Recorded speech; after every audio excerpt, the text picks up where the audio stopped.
tout de suite.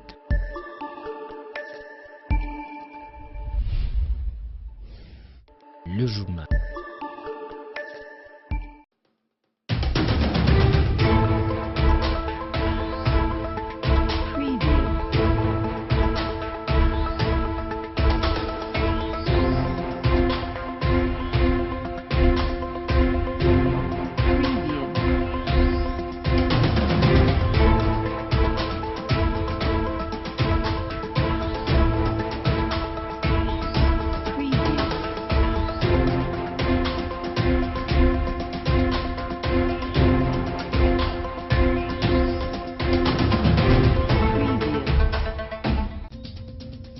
Un accident est survenu sur la nationale numéro 39 ce matin 10 octobre. Un véhicule qui roulait à vive allure a connu une panne technique. 3 morts et plusieurs blessés.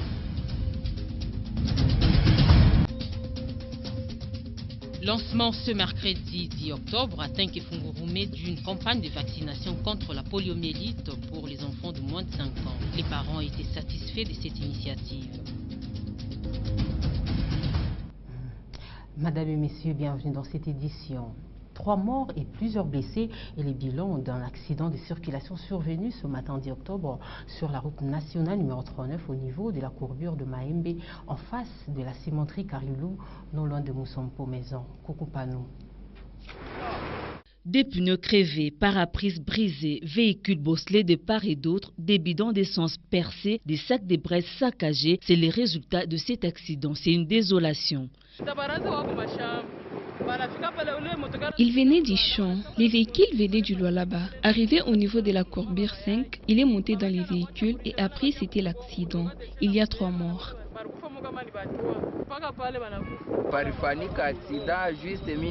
C'est un accident. Je suis ici pour faire le constat. Il semble que l'excès de vitesse est à la base de cet accident. Il y avait aussi crevaison, ce qui fait à ce que le chauffeur a fini sa course sur cette dame.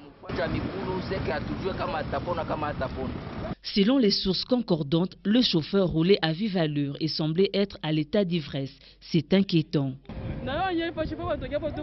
Nous demandons la présence des agents de la police routière. Ça n'est assez. Sinon, nous risquons tous de mourir comme des rats. Concernant le chauffeur, nous leur demandons de bien conduire comme des hommes responsables et intellectuels. Le véhicule accidenté était acheminé au bureau de la police sous commissariat de Moussampo. Le chauffeur, les corps et les blessés, tous acheminés à l'hôpital Mwangeji. La décision du ministre des Transports, celle de voir tous les véhicules de transport en commun être peints en jaune-bleu, fait polémique. Le chauffeur s'inquiète des dépenses déjà faites pour ceux qui l'ont déjà réalisé. Tarsis Monga. Ils sont peints en jaune-bleu, ces véhicules de transport en commun. Ils font la beauté et la fierté de la province. C'est sur décision du ministre national de transport. Ils s'y sont conformés. Mais hélas, certains ne l'ont pas fait. Tous sont confus.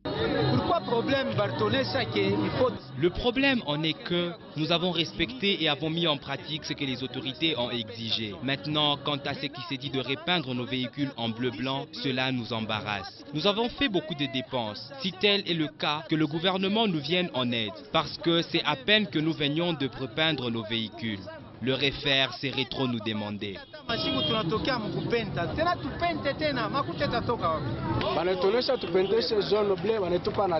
Ils ont dit de peindre nos véhicules en jaune-bleu et ils ont donné un délai. Bon nombre de chauffeurs l'ont fait. Par après, il y a des rumeurs qui disent qu'il faut retourner à l'ancienne couleur. Finalement, les dépenses que nous avions engagées pour la première fois seront vaines. C'est une façon de nous tracasser et de nous faire souffrir. Nous allons garder la même couleur. Ce sont des fausses rumeurs. Il a mis fin à toutes ces spéculations. Jusqu'à ce jour, sur mon bureau, il n'y a aucune autre instruction nationale pour changer. Donc, tout relève, peut-être dans votre question, tout relève de la spéculation.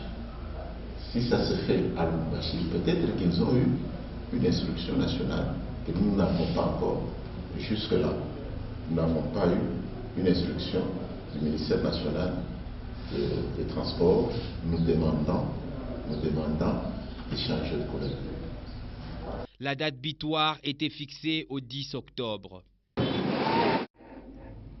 Le panneau publicitaire et affiche à délai expiré inonde Kolosi.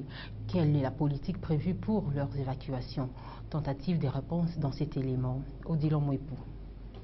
Des panneaux publicitaires et affiches sont pléthoriques sur la ville. Ils traduisent un message. C'est de la communication. Ils n'y sont pas pour une éternité. Ils ont un délai. Sinon, ils n'y seront plus intéressants. Déjà terminé, mais on sent que les panneaux restent toujours.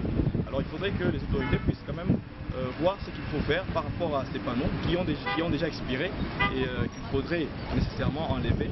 L'évacuation de ces panneaux n'est pas l'apanage de l'État. Nous avons constaté cela.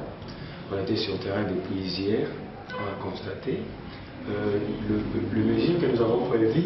Nous avons une note que nous allons envoyer à Madame le maire de la ville parce que ça concerne. Il y a les panneaux qui étaient implantés sur des poteaux de courant électrique concernant la conférence. Les techniciens n'ont pas bien installé ça. Ça a créé des problèmes. Il y a dans des endroits, par exemple sur tunnel, il y a d'autres panneaux qui ont baissé de niveau. Nous avons aussi constaté des bâches. Par exemple, au niveau de la poste, il y a des bâches qui n'existent plus, presque. Ça devient trop sale. Nous avons une note que nous avons prévue et on va l'introduire peut-être aujourd'hui à la mairie pour l'évacuation. Donc là, soyez calmes, nous allons évacuer toutes ces bâches-là qui ne sont plus présentables. Ils le savent, ils ont carte blanche, ils n'ont pas perdu de vue, ils ne sont pas léthargiques. Des mesures parcimonieuses sont envisagées. Il y a des bâches qui sont mises par rapport à des manifestations d'une semaine, de 2 jours, et après, ça prend fin. C'est le même message. C'est juste demander à ceux qui ont placé ces bâches-là d'enlever. Parce que tu n'as pas payé pour une année. Comment est-ce qu'une manifestation qui s'est déroulée pour une journée peut faire une année sur la voie publique? Ça, c'est mieux d'enlever, de permettre à l'agence de donner la chance à d'autres personnes qui ont des bâches de publicité qui vont prendre des délais, par exemple d'une année, de 2 ans, pour que la province puisse bénéficier de la taxe. Le non-respect du délai est un manque à gagner pour l'État. Une campagne de vaccination contre la poliomyélite pour les enfants de moins de 5 ans a été lancée ce mercredi 10 octobre dans la matinée à Tenke-Fungurume par la direction provinciale de la santé. Les parents sont contents de cette campagne et invitent les autres à amener leurs enfants. Elisa Soumani.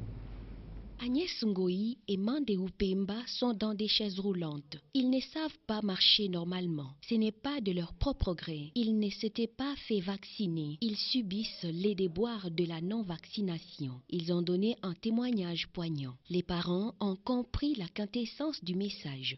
La poliomyélite est donc une réalité. Les parents le savent. Ils sont heureux de faire vacciner leurs enfants.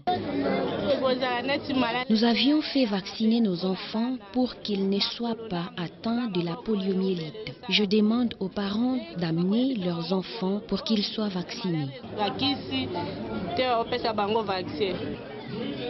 Qu'ils viennent avec leurs enfants afin qu'on les vaccine. Cette campagne était lancée à Fungurume. Ce choix n'est pas aléatoire. C'est le lancement de la deuxième phase de réponse contre la polio. Et comme vous le savez, la campagne commence aujourd'hui. Elle va se dérouler pendant 3 jours. C'est jusqu'au vendredi où tous les parents vont présenter leurs enfants à la vaccination. Tenke, qui fait partie de la zone de santé de Fungurume, est la porte d'entrée de la plupart des épidémies que nous connaissons au niveau de la province du Lualaba depuis quelques années. Nous nous sommes rendus compte que la zone de santé de Fungurume reçoit beaucoup de visiteurs qui viennent des provinces voisines, le Haut-Katanga, le Haut-Lomami et les autres provinces voisines du Kasaï. Alors, ce qui fait qu'il y a une grande population dans la zone de Fungurume et essentiellement dans la cité de Tenke.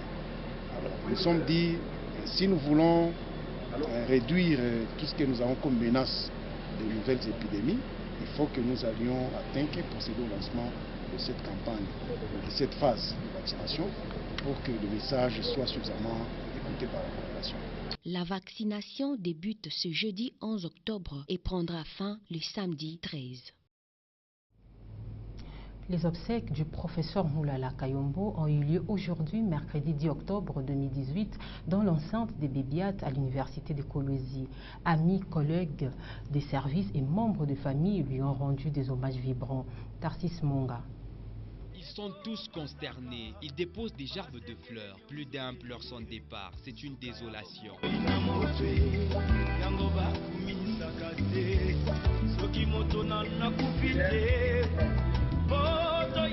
Étudiants et professeurs ne se sont empêchés de lui dire un mot, tant il leur était cher.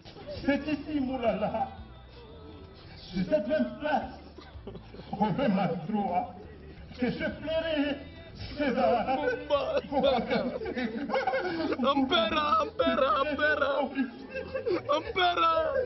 La mort, c'est ça la mort. J'ai sa fils. Et dans mon cœur, à jamais tu vivras. Adieu et ma fille. Prof, Ampera, tu vas nous manquer. Sitpera, Tibilevis. Membres des familles ont aussi le cœur gros. Ils lui rendent un dernier hommage. La famille Moulala Ngoma ne cesse de vous remercier pour votre soutien aussi immense que votre présence en ces jours tristes que celle-ci.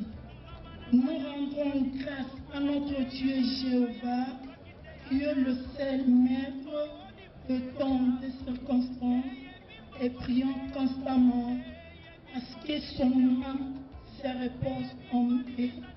Adieu notre frère Moulala Kayombo. Chers frères, te porterons à jamais dans nos cœurs. Son nom reste gravé dans les annales de l'université de Kolwezi et le site qui va accueillir les structures de la faculté de psychologie porteront le nom de Moulala Kayombo Abdou. Et c'est par cette page nécrologique que nous bouclons ce journal. Merci de l'avoir suivi. L'actualité se poursuit sur www.wangu.info. Oh,